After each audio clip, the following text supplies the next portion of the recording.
This is a Film Stories original podcast. Hi, my name is Scott Bellis.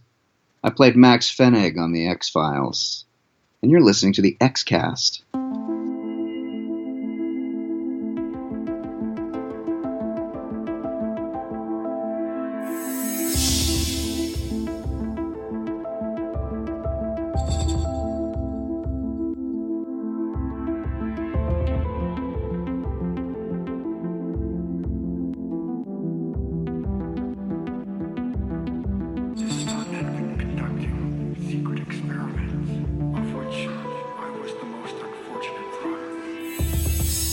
Welcome back everyone to the X-Cast. The truth is in here. I'm Tony Black, your host as ever, and this week we are covering the 11th episode of Season 2, Excelsis Dei. And I am joined once again, back after a few episodes break, with my good podcasting mate, Mr. Andrew Brooker. How are you, sir? I am good, thank you, mate. How about yourself? Not too shabby. Not too shabby at all. I haven't been haunted lately by anything. No? No ghosts. How about you in advance of this episode? I've got a creaky house. That's about it. Makes weird noises when I'm trying to sleep, but I don't think they're ghosts.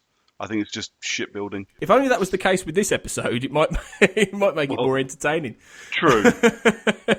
But yeah, I think it's that's our cue to talk about this week's episode, Excelsis Dei.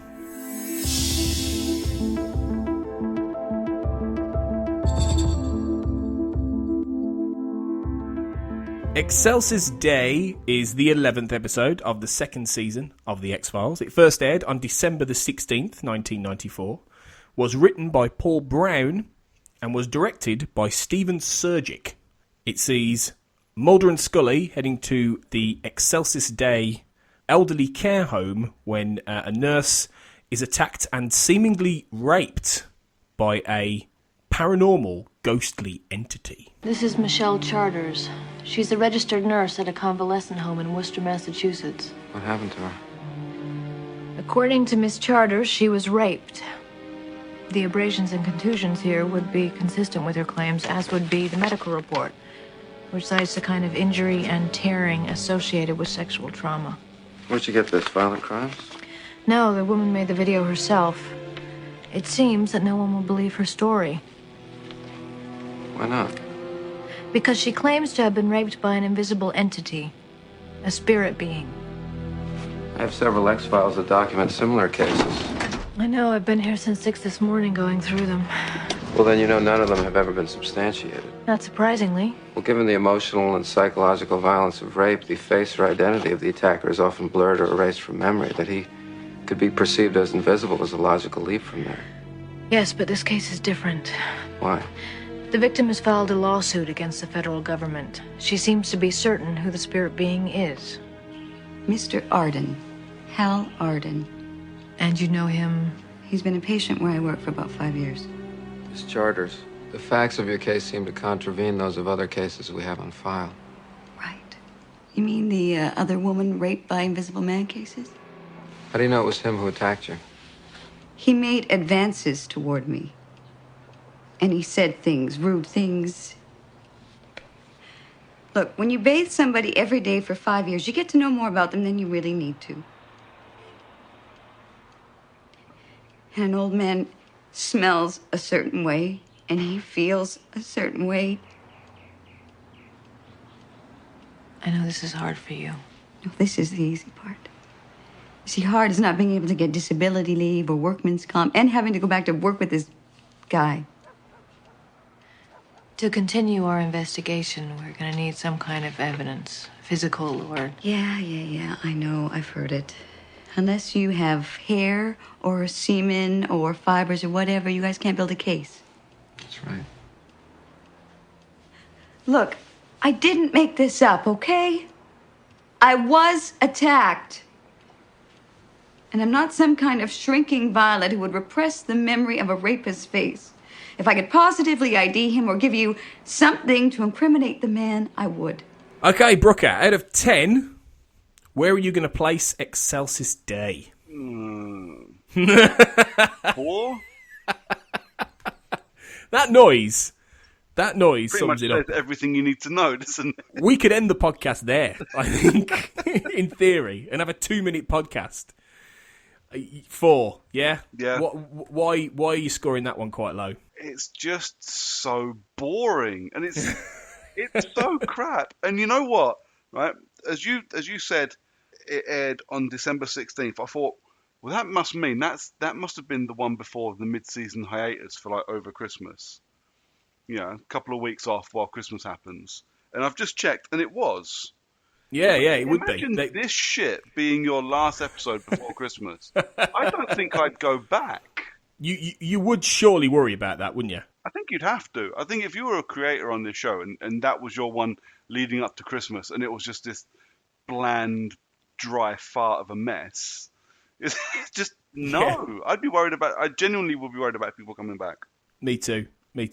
I'm gonna give this the same. I was thinking about a 4. I think it's really odd, actually. Like, it's not very good, yeah, for a start. There's nothing memorable in this. I think if ever you were going to, point to an X-File where you can remember hardly anything, it would be this one. There's only one moment in this that that stands in my mind and has stood in my mind, and it's the moment where Scully is surrounded by the pervy old ghost men. Yep. Right. That's the only bit in this whole episode that I remembered. But it deals with some really some quite hardcore issues, and yeah, it just seems so icky about the way it deals with them. But it deals with them really distastefully quite often, doesn't it? It's like, I mean, the big point of contention here is obviously that you start with a rape, with a ghost rape, right? If that's not bad enough. The worst thing about this episode, and we'll talk about this more in detail, but the worst thing about this episode is that Mulder doesn't believe in ghost rape. It almost is funny. But there's a couple of bits, and actually, because he makes a couple of smarmy comments about it as well, with like a half a smile on his face. I'm like, you fucking arsehole, that's not okay. And no, it felt just, I came at the end of it just icky and horrible. I don't like it. I don't really know what they were thinking on this. There's some interesting points to make. Steven Surgic, who directed this, he only ever directed this episode.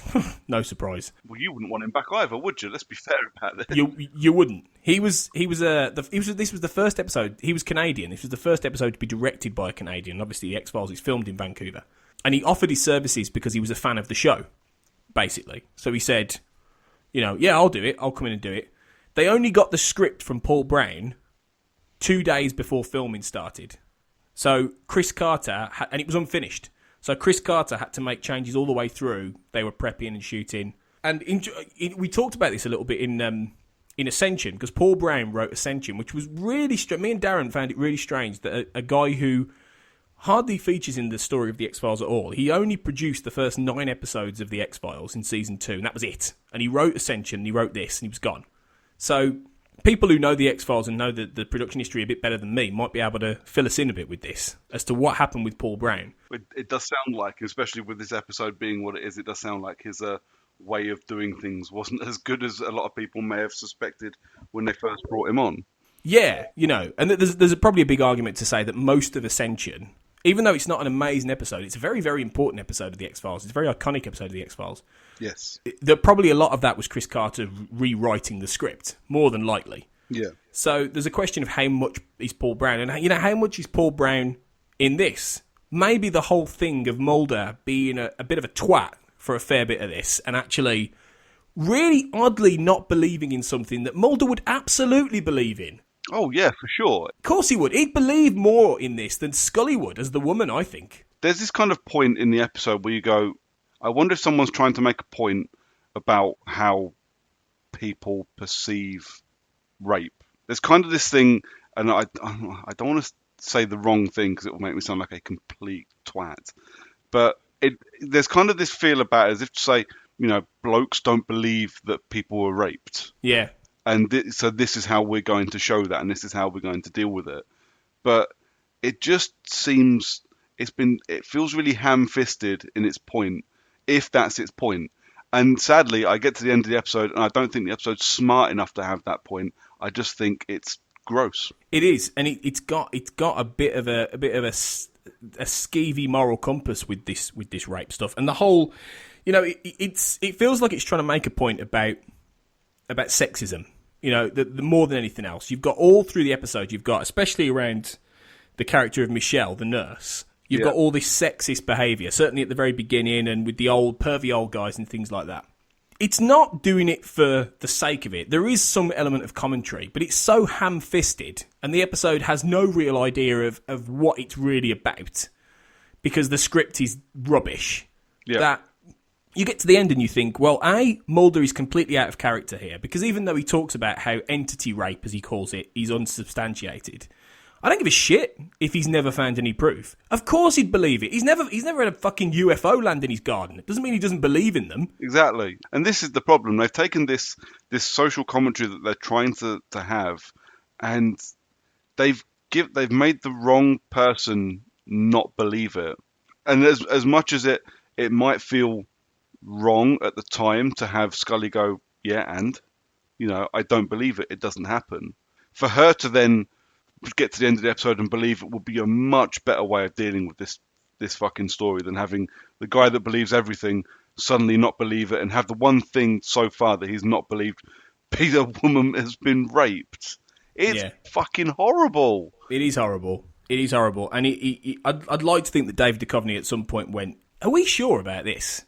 Because, David Duchovny is interesting because there are times you can tell he's really invested in this script, or he's really invested in this character, because he really brings his A game. Like Dwayne Barry, a few episodes ago, he's amazing in that. But then there are some episodes where you can tell that he doesn't give a shit. And he's there because he has to be. This is very much one of those episodes where you can tell that he's like, this is bollocks. I'm just going to very monotone say the lines, the wisecracking and the smarminess, and it made me, more than anything else, it just made me angry at the episode. Yeah. I was like, you suddenly realise one of your favourite TV shows has actually behaved like that. I wouldn't accept that out of any of my mates, let alone a TV show that I love so much. IMDb give this out of 2,187 votes, they give it a 7.2, which is way too high. Yeah. Although, as has been said before, the IMDb ratings, much like Rotten Tomatoes and all these aggregates, they're not really accurate. They only ever really rest between like a 6.5 and a 9. Yeah. They never dip any below than that. So 7.2, even though it's way too high, it is still one of the lowest aggregated episodes of the season. I think the only one that gets Fresh Bones is on a par, and Fresh Bones is better than this. It's not the best one, but it's better than this. Oh, it is much better. And the only other one that really stoops this low is, and lower, in fact, there's two that stoop lower. There's 3, which gets 6.6. Now, as we talked about 3 is odd, but it's not a bad episode, and that doesn't deserve that low. And then you've got Fearful Symmetry, which is at 6.5. Now, to be fair, Fearful Symmetry is shit. Yeah, yes, it is. But it's not as objectionable as this. I think Fearful Symmetry is a worse episode, but I think in terms of one of the most sort of shitty episodes of the X-Files, this is up there. This might be this might be it, actually. So Fearful Symmetry is the Invisible Elephant one, isn't it? Yeah. So Fearful Symmetry is a shit episode. This is a really shitty episode. Yeah, exactly. Yeah, it's only a slight difference, but that difference, Fearful Symmetry is a bit shit, but at least I'm not going to skip past it. When I get to however far through the season it is, when I get to that episode, I'll sit and watch it and go, oh, okay, that's a bit crap. Whereas this one, now I've seen it with that kind of light of having to look at this and be able to talk about it. I'm like, I'll probably never fucking watch it again. It made me feel ill. Yeah. Oh yeah, it's never one you'd watch again. I don't think I've watched this since. If I've ever done an X-Files watch, I've always kind of skipped a few certain episodes. I've skipped. I think I've probably seen this 3 times in my life. And I've watched the X-Files a lot over the years. So it wasn't one I was familiar with, and I have no intention of. I will only watch this again if I'm doing a die-hard, full-on watch with and even then I'll be doing something else while I'm watching it because it's rubbish. Apart from the fact, like you said, it's boring. That's the other thing. It is fucking boring all the way through, and so this is going to be fun. Let's talk. We haven't had an angry episode in quite a while. No, we haven't. Let's do it. Let's talk more about Excelsis Dei, because we have to.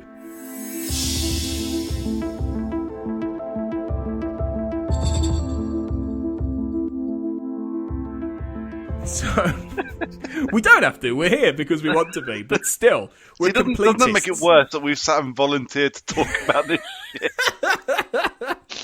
We're completists. Yeah. So it's very much the whole idea that in an ideal world, you'd skip the bad ones. But we're completists. We're doing this so you don't have to watch it, okay? I said, we're doing this for listeners. We have to do it. We're doing it for you. We start off and we're introduced to Excelsis Dei, the home. And it's a big, old, imposing, several-storey building that almost looks like a classic haunted house, really. But inside, you've got orderlies who are douchebags, basically. Just, like, watching boxing, goofing around, don't give a shit about their job. They actually, the people that came to mind was, I've forgotten this guy's name, the guy that plays Toombs. Yeah, Doug Hutchinson, Hutchinson. Reminded me of him in Green Mile. Yeah. Yeah. That kind of just nasty douche canoe. Yeah, douche canoe. I'm having that one. I'm using that. It's yours, mate. You can have it. I'm having it. Cheers. And then when Michelle comes in, the nurse, they're just really sexist in the sense of they're just going, oh, well, we left those jobs for you. You know, you're a woman, so you do it. Yeah, you can go do the cleaning. It's okay. Yeah. We're going to stay here and watch the boxing, darling. Off you trot. That kind of thing. Yeah. And Michelle is played by Terrell Rothery, who's someone I remember from Stargate SG-1. Oh yeah. She only appears once in the X-Files, but she's the doctor in Stargate SG-1. She's in a lot of that, really. I think she was in Arrow as well recently. Oh, probably, yeah, probably. Is that shot in Vancouver?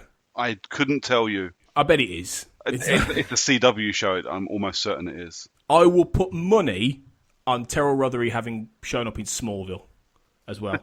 She absolutely will have done. Yeah, because I'm watching Smallville right now. And I can't remember being in it, but I'm sure she... No, in fact, she was. She was in Smallville. I remember now. There you go.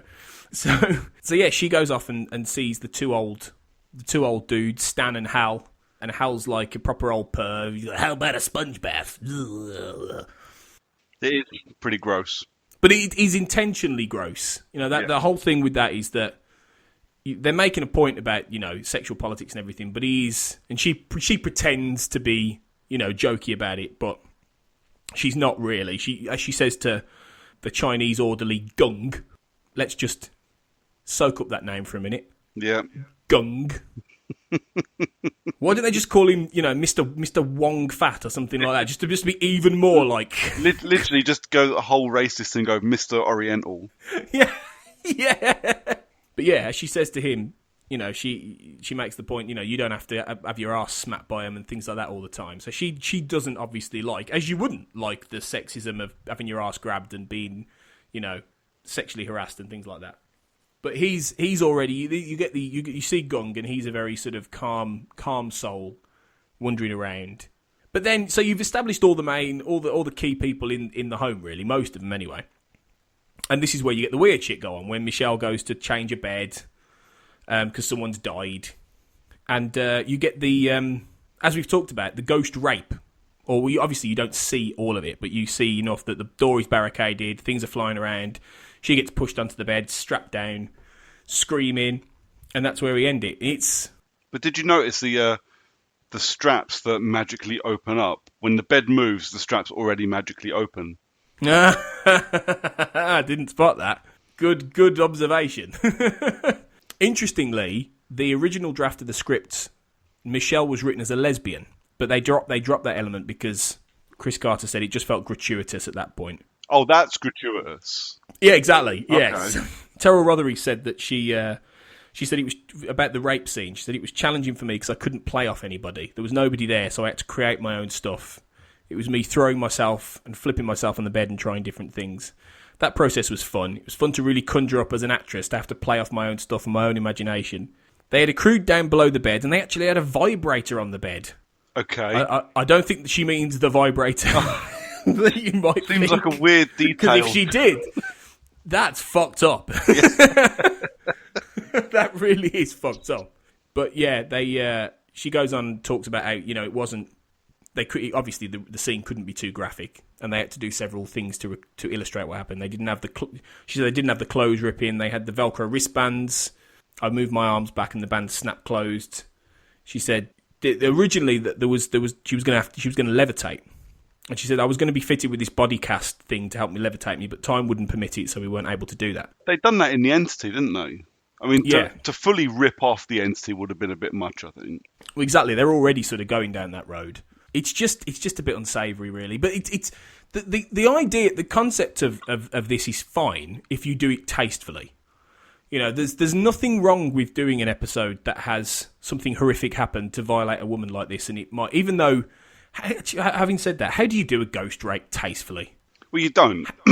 How do you do that? You don't. What you do is you do like they did with The Entity. Have you ever seen The Entity? A long time ago, I have, but fucking horrible. It's a horrible, horrible film. But that's the entire point of it, is that it's a horror film. And take away the fact that it's a ghost raping someone. It's literally, the film is a horror about rape.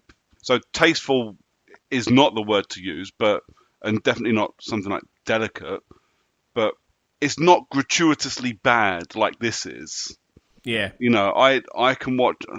I won't watch it for fun because it's not a fun film to watch. But no. I could watch The Entity and not come out feeling half as icky as I did watching this. Yeah, I think that's a good summation of it. So you've had that scene, and you're into the main episode, and we've got a little Mulder watching porn at work joke, which is something they do every now and then. When Mulder walks into the office, Scully's got the telly on, and he goes, "Whatever tape you found in that VCR isn't mine." And she replies with, "Good, because I put it back in the drawer with all the other tapes that aren't yours." Isn't she just the mum figure at that point? No, mum, it's not my tape, really. No, it's not mine. But equally, you know, transposed with the idea that, should you be watching porn at work, Mulder? And we've mentioned this before on the show. It's an odd thing that he seems to think. You know, I know it's done in jest, but there is, he clearly has some stuff in work.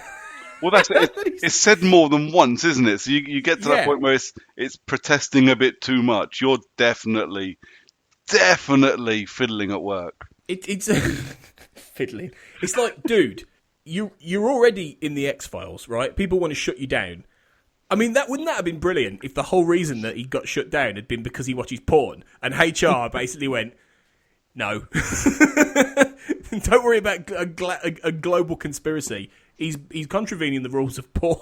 What we actually get, you see, is we get a prequel to his mate being fired in Californication. Yeah. Yeah. Security footage of him jerking off in his little office. Whacking off, yeah. Again, another deleted scene I don't think we'll get.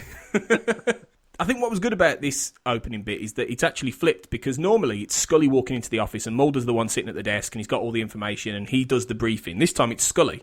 So Scully's the one who talks about what happened to Michelle and all this kind of thing, and that there's a lawsuit angle against the federal government that makes this a little bit more pressing to investigate. Although I didn't quite understand when she says Michelle is suing the federal government, because she's not. She's suing Hal, the pervy old guy. Yeah. So what's that about? I didn't quite get that. That didn't make much sense. No, it seems like a weird pretense to just have them turn up and investigate. But it also makes it sound like the government are sending the FBI to debunk her rape claim. Yeah. Because Mulder straight away goes, "Oh, well, could she have imagined it?" And, you know, I think what they're trying to get at is this instinctual sort of male bias of, oh, well, you know, it's probably not rape. Which is shit anyway, to think that. And Scully... So I don't think Scully really should have been a lot more like, Mulder, stop being a prick. Yeah. Throughout this. And she's not, you know, she's standing up for the idea, and she's the one who ultimately, as we'll talk about later, she's the one who convinces him to stay a bit longer and look into it a bit more. But she doesn't call him on this. She doesn't say to him, well, hang on a minute, you'll believe in fucking werewolf monsters and God knows what, and fluke men, but you won't believe that a woman might have been raped. Yeah. You know, and that's the bit I can't get past with this. No, she needed to be much more forceful about it. Literally said, don't be a dick. Because Scully totally would. She totally would do that, I think. And that, yeah. So immediately you've got that element of Mulder's just a bit out of character here. And then when they get to sit there, when they go and talk to Michelle, obviously we find out that it's Hal, who is the one she thinks has done this to her. And she's not getting any work comp or disability for it, as she says, which is a bit shit, again. And Scully's sympathetic because, as she says, it's hard to build a case without evidence, which is the logical thing to say. You know, I don't think that you're lying about being raped, but you know, it's very difficult. Yeah, if you've been raped by a ghost, you know, there's no semen, as they say. How do we prove this? And then what's interesting is that Michelle actually brings up the idea that, oh, well, you know, I know everyone will think that I'm repressing an older experience, you know, through this and all this kind of thing. And it's almost like through the writers, through her, are kind of trying to write off what her psychology could be. Yeah. By her sort of knowing it in advance. But then you see, you go from this scene to a really sort of comical one where they go and question Hal and he just shows them his dick. It's like, where are you pitching this? You know, you've just talked to a woman who's been raped, and now you got an old guy, and he goes, "Well, my plumbing's older than this building." old guy making dick jokes. It's tonally is all over the shop. Yeah, exactly. It's odd. I mean, I suppose it's trying to, you know, I think it's purely set up so they can get a little bit of a shipper moment in there, because Hal says, "Oh, I don't want to step on your toes, man," when he compliments Scully. Yeah, and you get and Mulder just sort of passes it by. Yeah, doesn't confirm or deny, just makes jokes. But so you've gone from the Michelle scene to this scene, and then to Mulder basically turning around and saying, yeah, that what I mentioned earlier, where he says, you know, this will be a waste of time. No entity rape case has ever been proven, but Scully is coming at it from the female perspective and wants to look into it more. And I know I keep banging the same drum, but I just have so many problems with this. Yeah, no, I really do. I do as well. You watch it and you just go, and the more you think about it, the more obvious it becomes that, you know, someone's ulterior motive in the writing is coming through here. Yeah, because Mulder would not act like that. You know, the Mulder we all know and love would not do that. It's all just too cavalier about it all. It's really, really pitched wrongly. And so Mulder and Scully speak to the manager of the place, Mrs. Dawson, who's played by an actress called Sheila Moore, who also appeared in Deep Throat, as the wife of the crazy guy who's picking like flies out of his hair. Yeah. But she gets a bigger role here because she's one of those annoying middle manager women or people, not just women, but more annoying middle manager people who just refuse to see what's there right in front of their nose. Oh, we've all had managers like that as well, haven't we? Yeah, oh God, yeah. She's talking about how, you know, the funding was cut at Excelsis and they didn't, you know, they used to be a lot more prestigious and they've lost a lot of that now. But she still stands up for, like, how the people are well taken care of. So it's like, well, whatever. You clearly don't know what's going on with these douche canoes, as you described earlier. You know, so you've got her giving a bit of context. But it's leaden, though, isn't it? You're watching it and going, why am I fucking... Yeah, 4 episodes ago, I was watching like a tense hostage negotiation scene with some brilliant writing, like Emmy Award-winning performances, and now I'm watching 2 old fuckers, one with a weird Cockney accent, going, "Oh mate, you all right? Take your pills, mate." It is fucking bizarre, isn't it? Yeah, it is really like fallen straight out of an Oliver play. Yeah. Or I keep thinking of like Stanley Holloway in My Fair Lady. Yeah. I expected him to break into "I'm getting married in the morning." Ding dong, the bells are good. I might have enjoyed it more if he'd have done that. Well, yeah, turn it into a musical episode. Which I'm amazed that the X-Files. Well, actually, no, he never did a musical episode, did it? I think no. I'm amazed they didn't do it. I suppose the closest they got to was Hollywood AD with the dancing skeletons. Yeah. Oh, I love Hollywood AD. It's such a stupid episode, but it's great, isn't it? Mulder, Skinner in the bath. Yeah. Oh no, we need to stop this because we're just going to keep talking about better episodes. Yeah. And we're a long way off Hollywood AD. But yeah, you've got all through this. You see, what's a shame is that there is actually an interesting idea in Excelsis Dei, which is the idea of old people who are sort of rediscovering their youth.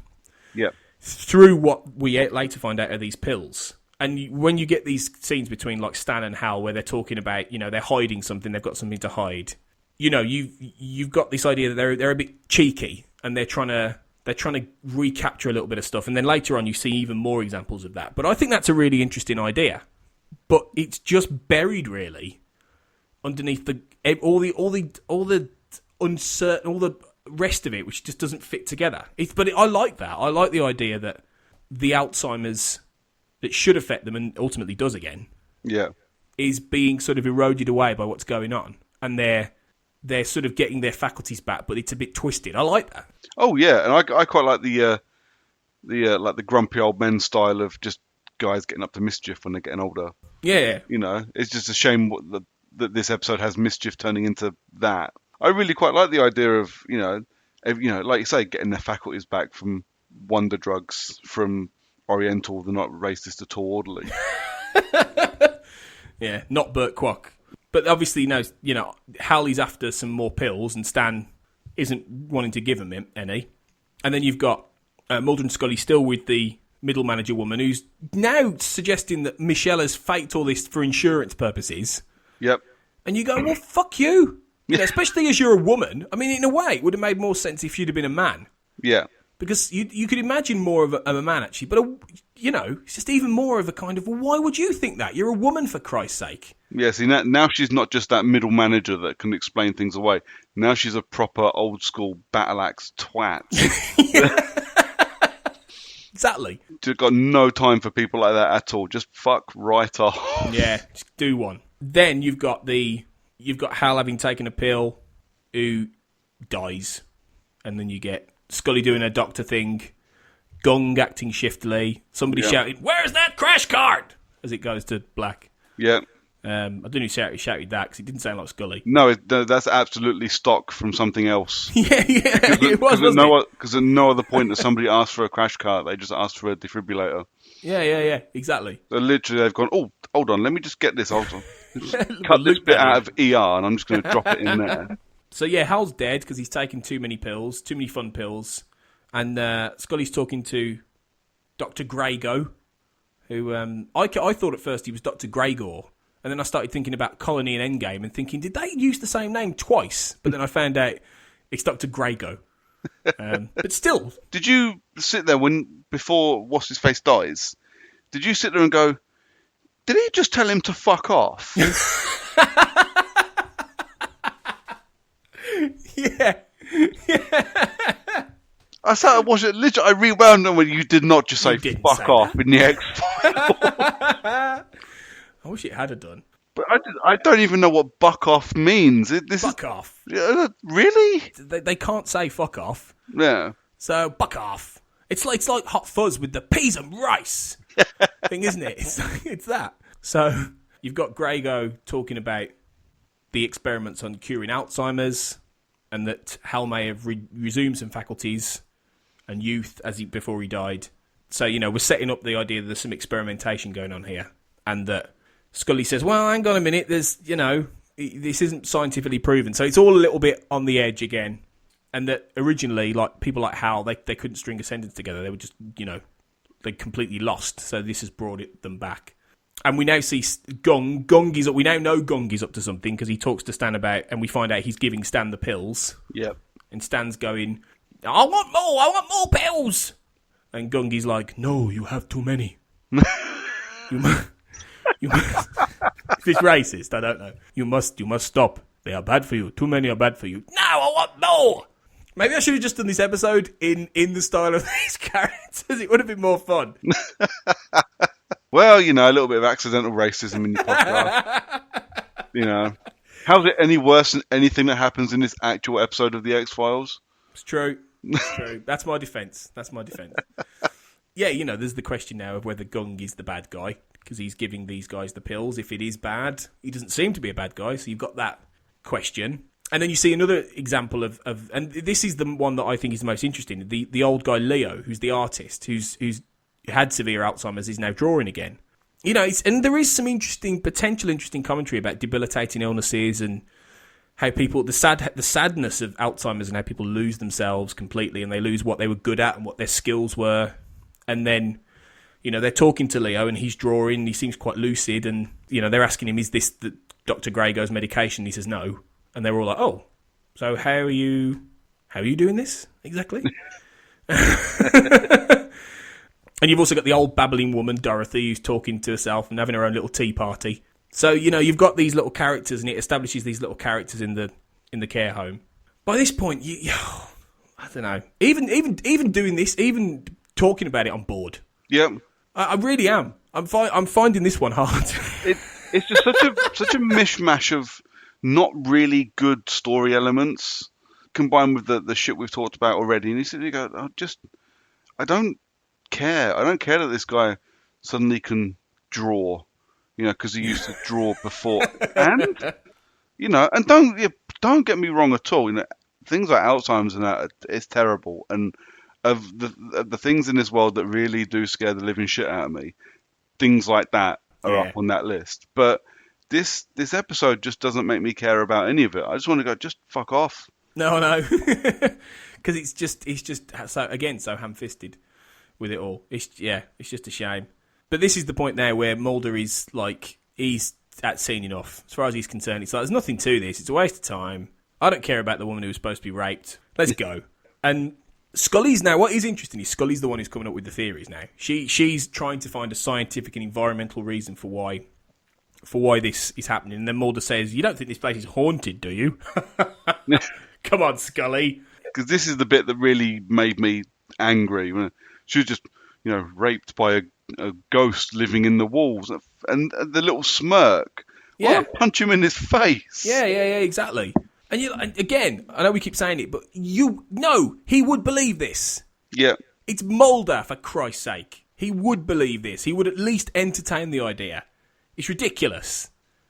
And I genuinely think they were doing this a little bit to try and flip it again and make it that Scully's the one who's open-minded and stuff, but not in this fucking episode. No, this ain't the place to do that. No, it's really not. It just isn't the place to do that. And there's not enough done with that anyway for it to make any kind of lasting impact. No. The only reason that Scully says that is because she's thinking logically, and she's actually, she's thinking like a woman, and she's putting herself in Michelle's position and things like this, which is what she should do. But Mulder should also think, well, hang on a minute, as a good detective. But no. Yeah. But you also got to remember, once we get to this point, we've had, this is, I'm getting this right, aren't I? Scully's been abducted at this point. Yeah. This is just a few episodes after she comes back. Yeah. So we don't need an episode where Scully is the believer anymore. She's been abducted. She's believer enough, I think, at this point. And this, like you say, this ain't the episode to do it. It's got nothing to do with the conspiracy. It's just, I'll say it again, it's just a shitty ham-fisted episode. But we're only halfway through, so we need to plug on. Fucking hell. We keep going, right? Yeah. Think we're nearly there, halfway. Okay. This is going to be really interesting listening for people, isn't it? They just us all the way through going, fucking hell, is it still going? Are we finished yet? Can we talk about Hollywood AD now? Fucking hell, man. But yeah, you've seen more of the orderlies being arseholes, trying to force feed Dorothy, and, so again underscores that they're crap. Now you've got a scene between Leo and Gung, and there's a bit of a suggestion that Leo is putting the pressure on Gung to actually give them more pills. They're saying, we need more. I need more, Gung. No, too many. I can't stop doing this. It's all that's getting me through, the Gung impression. Oh, God. And then you got a scene with Stan and his daughter. She's saying come home, and he's like, no, I'm not going anywhere. I like it here. And she's like, well, you hated it before. No, things change. I like it here now. No, I like it. Leave me alone. Go away. Oh, I think I'm losing my mind doing this podcast. This is what happens, everyone, when you get a really bad episode. Okay, so just wait for Fearful Symmetry, because I'm going to be going up the walls for that one. Okay, seriously. So you've got now, they speak to Stan's daughter, and she's talking about how, he's improved, yada, yada, yada, yada. And this is where you get the scene where the orderly dies when he's trying to run after Stan. This seems purely put there to have a bit of jeopardy, to show that Stan's a bit light on his feet because he's got these pills. But it's so badly put together. Yeah, it is, yeah. Okay, so I get the chase, and I get the fact that later on it gets explained to us why he shouldn't be able to run up the stairs. So I get all that, and I get that he's legged it out the window and all that shit, but it's then at no point explained how the orderly got pushed. And I was like, well, okay. And at no point does anybody wonder how this old dude got stuck up on the roof. Yeah, exactly. Nobody questions that, do they? And was it the ghosts? Was it the ghost creepy old weird men ghost things that show up later, or was it Stan, or was it? I don't know. No, I got no idea. And it's literally, it's not explained. You're literally left to go. It must have just been yes, that's what it was. Yeah. And now it's just going on, and you got a few quite dull scenes after this, but then you get the scene where, well, I mean, even Grego at one point is questioning Mulder, and Mulder doesn't even sound arsed about what he says. What's going on here? And Mulder's like, don't know. Don't know. I was just looking at fuck knows, mate. Fuck knows. I don't know. I don't even know why I'm here. I'm bored. And David Duchovny's so bored. You can see it in his face. Yeah. And he's quite laid back at the best of times. So, and you now get, though, the only bit I think that is worth, and I mentioned it earlier, but this is the bit that stands out to me as relatively well done, quite effective, which is where Dorothy's seeing the ghosts in her room and she's going, go away, like this. Yeah. And go away, go, shoo. And then Scully's there, and she's going, well, what are you looking at? There's nobody there. And then the old ghost men hover around Scully, and she does do a bit of a shiver, like someone's walked over a grave, and then she walks up. And that's good. And I think I do think the effects of the old people, the shadowy old people are good. Oh, yeah, and they're quite convincing as, like, leery, shadowy ghost things, aren't they? They're quite good as the whole effect of them being there. Yeah, I think they do that well, because it is quite unsettling, it is quite weird, and it does play into what they're trying to do with the sexism angle of these, leery old men in there, and she's like, oh, you leave her alone, you go away, like this. But I don't know what he's trying to say, almost. Is he trying to make the point that creepy old ghost pervy men who try and rape women are bad? Because we kind of know that. Yeah, so there's not something that, if you need to be told that, there's something very wrong. But how often have you stopped to think about that? I mean, I don't know. I just don't know what he's trying to say. I really don't get it. But it is relatively effective, and like I say, it is the moment that when I was younger, especially, it was quite chilling. The scenes with it, and I think there's one other moment later on where the orderly gets pulled into the darkness by the invisible force. I thought that was good, and it was effectively staged and quite creepy. But yeah, the rest of it, all of this weirdness, there's no through line to it. It's all very flat, and nebulous. It's not clear what's really going on, and not in a good way, not in an X-Files kind of way. It just doesn't feel like it's well constructed. No, it's not. And by the time we get to the end, and they fix the thing that looks like it's causing all of it. Like, well, that couldn't have caused all the other stuff. You're connecting things so badly here. It's not fun to watch. It's not interesting to watch. It's not good TV. No, I'm worried this isn't going to be good podcast either. But we'll see. Yeah, so you've got a little bit of medical stuff as well, where Scully and Grego are talking about the post-mortem of Hal's blood, and that there's a possible hallucinogenic in there, but then you get the big Leo's mural thing, which again is quite good. It's quite a good idea of this old guy whose faculties are so much. It's almost like they've gone the other way. His faculties are so in tune that he can create this masterwork on the wall, which all has very sort of oblique, ghostly imagery as well. Yeah, see, that's never really explained either, is it? It would be nice if we saw that maybe he was seeing those ghosts as well, and so that's what was the inspiration to. Because we see a little bit of that when you see him drawing on a bit of paper. Yeah. But it would be really nice if they explained where he's got that particular imagery from, because at this point in time, he's just painted it for the sake of it. Again, it's not very clear, And then Mulder just seems to wander off and decide to go looking for Gung's mushroom factory. Yeah. He just sort of goes, "Where's Gung? Where's he live? Right, I'm off." Like that. And he just goes then. Fine. I mean, it's to be fair, that's a fairly well-executed moment where he finds the mushroom factory and all the soil in the basement, and then he pulls the body out. I want to know the leap of logic though, where he goes, "You have an Asian orderly. Where is he?" And then so he must be downstairs doing something. Well, that's a pretty big leap. It seems like they were like, how do we get Gung and his secret out? Okay, let's just have Mulder do one of his great leaps of logic. But no, that's but I love that it's, you have an Asian, it must be him. Yeah, because this episode isn't like, It's already horribly sexist and quite sort of cavalier about rape. So let's be racist too. Way, Yeah, why let's not? do it all.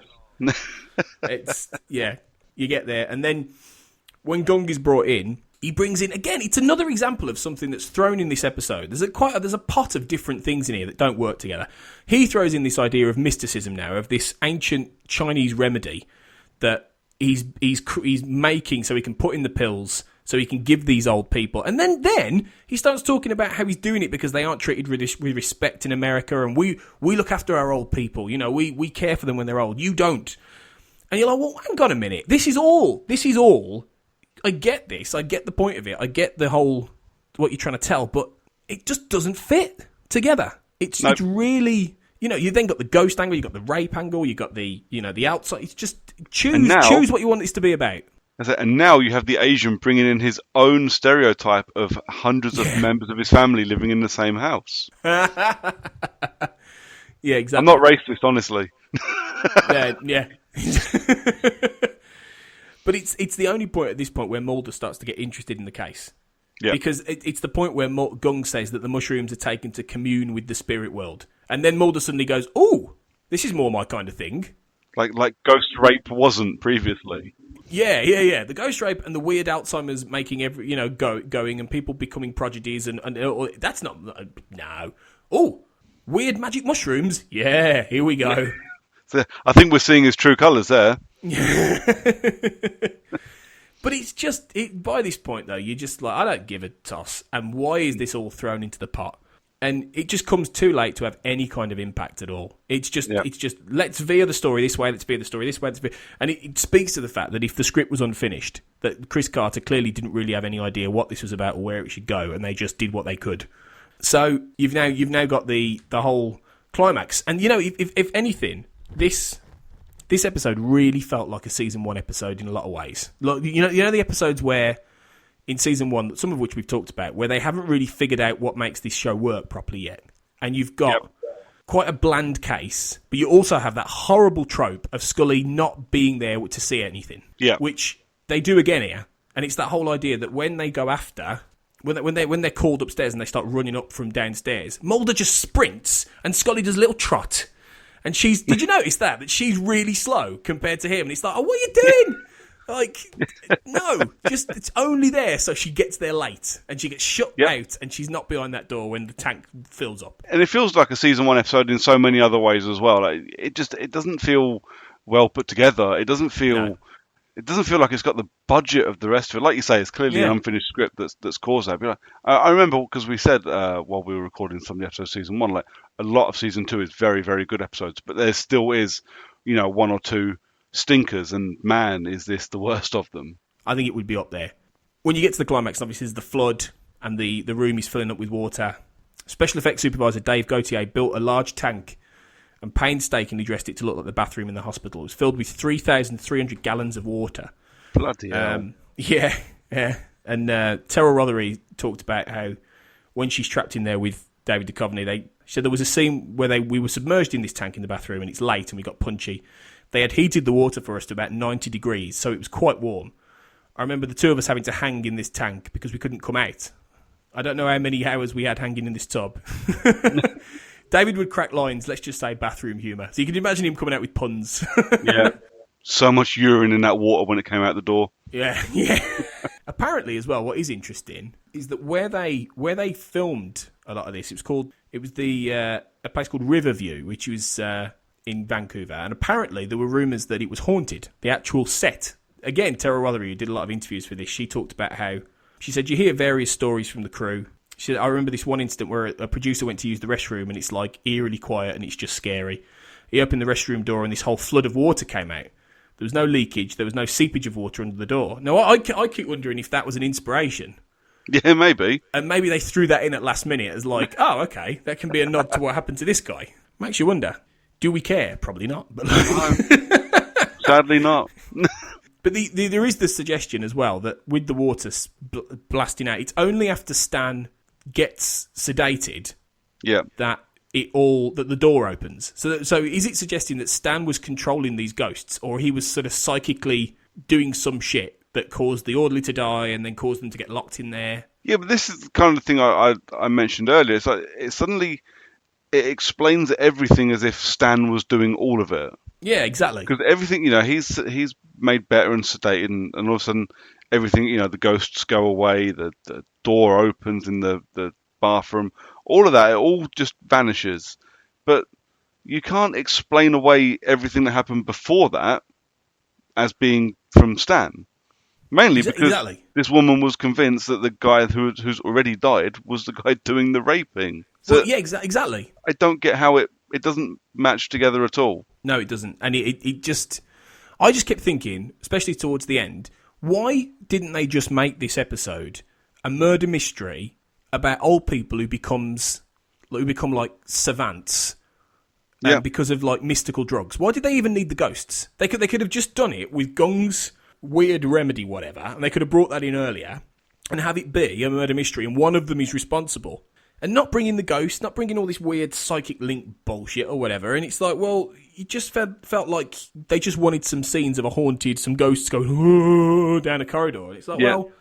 Or so someone's found the tech to make those ghosts look cool, so we need to put this in the episode so I can use this little bit of software. Let me do it. Exactly, yeah. They want to use it. And I did laugh at the end. Now, this won't... And not everyone will get this, but I did. Have you seen Father Ted? Not much of it, no. Oh, okay. You may not know. You may not have seen the episode with Father Stone. No. No. Okay. Well, see, anyone who has seen the Father Stone episode of Father Ted, when Scully bursts in and she goes, "You okay, Mulder?" He just goes, "Yeah, I'm fine." Just Google Father Stone Brooker at some point, right? Go on YouTube, Google Father Stone from Father Ted, and you will get why I found that so funny. But yeah, anyone who's watched Father Ted, total Father Stone moment at the end. You've now just got one of those... This is one of those episodes where there's no real final tag scene, so they just do a little bit of a montage and Scully doing a little bit of a case file roundup. Yeah. Blah, this happened to this person. This person went there. This place has been shut down. Gung gets exported back to Malaysia, doesn't he? And deported, I should say, not exported. Deported. Exported. Like a box of tea. I wouldn't drink his tea. Fucking hell, not what he puts in it. And then, obviously, you've got the final scene of how Stan and Leo and all those, and Dorothy, they've all gone back to being basically just catatonic, haven't they, now? Yeah. In the home. And it is a bit of an eerie final moment, because, the suggestion is whatever Gung was giving them did genuinely help them. It did actually make them more lucid. It did cure their condition for a while, and they've just reverted now back to just waiting to die, basically. Yeah. Well, that's it. We're back to an atypical care home scene now, aren't we? Where, just old people literally just waiting around to get progressively worse. Yeah.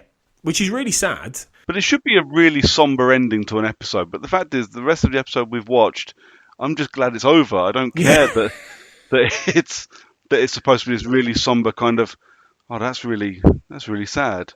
I was like, I just didn't go, yes! Oh, thank God. Where was even like some sort of wrap up for Michelle as well? Yeah. Like there was no sort of come back to the end of that and go, oh, by the way, yeah, do you feel like justice has been done? Do you feel like you feel better now? Do you feel... No, nothing. They just completely forgot she was raped. She barely even features in the rest of the episode as well. Just for the end where she comes back in because she's in peril. Yeah. And you're like, well, that was your entire opening hook. The idea that this horrible thing had happened to this woman. And by the end, yeah, you just, oh, thank God for that. Thank God for that. Just put me out of my misery. Yeah. Have we scored it too high? I mean, I think we may have done. But it's one of the more you talk about it, the more you go, maybe I was being generous. Yeah, I think we were, I'm bringing mine down. I'm giving it a 3. Yeah, I think 3 probably fits in more. It's getting a 3, yeah. Fuck those people on IMDb. They've got no idea what they're talking about. Yeah, screw them. Screw IMDb. So that was Excelsis Dei. I think, God, it's over. I think you're right, Scully. About? What's been happening here is a result of the medication, but not the medication the doctor's been giving him. Mulder, mushrooms aren't medication. They taste good on hamburgers, but they don't raise the dead. Shamans have been using them for centuries to gain entrance to the spirit world.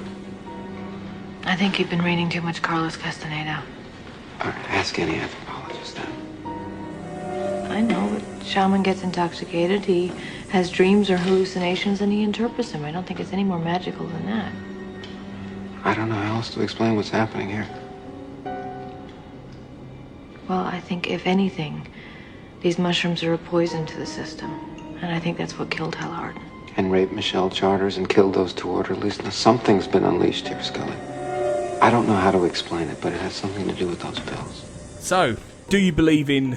I suppose we could have ghosts or magic mushrooms, but there's better episodes to do that. Sod it. Let's just do the quiz. Yeah, go on then. Well, here's the thing. So my notes are not... There's not much to take note of in this episode.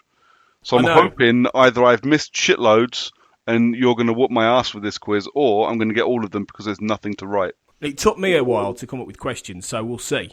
Yeah, so last time you got 5 out of 6. You narrowly missed out. The quote defeated you in Sleepless. Yeah. So I'm gutted about that as well. It's such a shame, such a shame. So, okay, 5 questions and a quote then on Excelsis Dei. I still don't know how you say it, you know. Is it Day or Die? It's Day. Yeah, I'm pretty sure it's Day. Excelsis made me wanted to bloody die watching it. So, anyway, question 1. At the very beginning, the orderlies talk about somebody who died earlier with her face planted right in her bowl. What was the name of her? It's Miss Richardson. Yes, well done, Mrs. Richardson. Yeah, excellent. Well done, 1 off the grid. Question 2. How long was Hal Arden at Excelsis? How long was Hal there? Yeah. Mentioned in dialogue. Crap. I think he was there for... Was he there for 8 years? Oh, yes! Good guess. I didn't write that one down. Well done. That was very good then. Yeah. You've remembered more than you thought you might about this episode. I can scrub my brain when we're done, so I don't remember it anymore. Yeah, erase. Question 3. What was the name of Dr. Grago's experimental drug being used on residents? As the sniffy manager says, they're residents, they're not patients. Depronil. Well done. Yeah, very good. 3 out of 3, doing well here. Question 4. According to Dorothy, who has one of Leo's paintings in the White House? Kennedy. President Kennedy has one of them in the White House. Do you see him roll his eyes at her when she says that? He's like, oh, whatever. Shut up, Dorothy. You're doing this. You might get this. Let's see. It'll be a really shit episode for me to get all 6 on. You'll be like Matt Latham, who I think he nearly got full score in Space. Oh, God. Yeah. Question 5. What does Stan Phillips suffer from?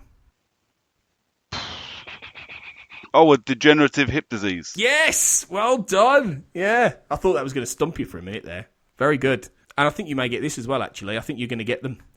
The quote is, I've got plumbing older than this building. Oh, God. It's when when Mulder and Scully are talking to Hal in the bathroom. You've done it. You got 6. Oh, God.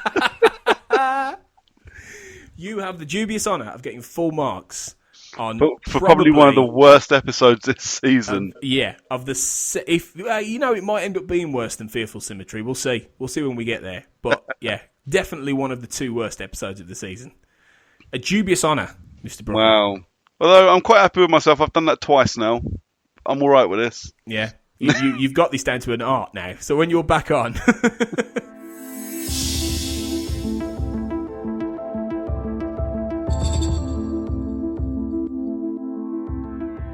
So yeah, that was Excelsis Dei. A slog. Never a slog talking to you, Brooker, but a slog getting through that. Yeah, the slog to watch, and yeah, like you said, not a slog talking to you, but a slog to just talk about. What a painful episode to try and deconstruct. Oh God. Well, I just hope that listeners, you haven't had a painful experience listening to us be outraged, mildly racist, and very bored.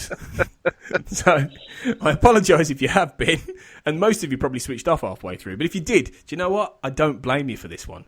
No, I really don't blame you. So if you are still listening, where can we find you, Brooker, for people who might want to find out a bit more? So for less snarky and much less racist rants from me, I spend a lot of my time on Twitter. I'm at Brooker411, where I talk about everything from music and movies and TV to whatever happens to be pissing me off on the day. And I write and podcast a little bit for Failed Critics. Yeah, all good stuff. As I said before, Failed Critics is wicked. I guest on it as well every now and then. It's just great fun. So make sure you check it out. You're going to be back for Colony and Endgame. I am well excited for that. They're up there. I think Colony and Endgame were on the. That was the second X-Files compilation VHS that I bought after Coons.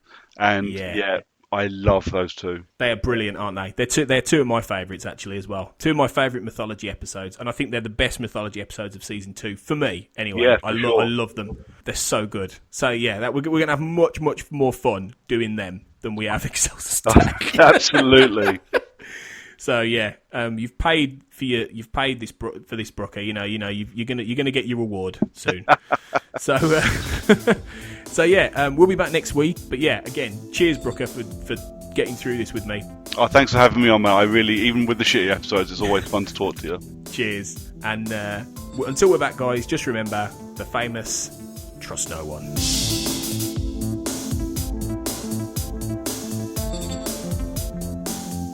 The Xcast is produced and presented by Tony Black, part of the Black Hole Media podcast network. Title music is courtesy of Will A, who you can find on Twitter at IamWillAYE.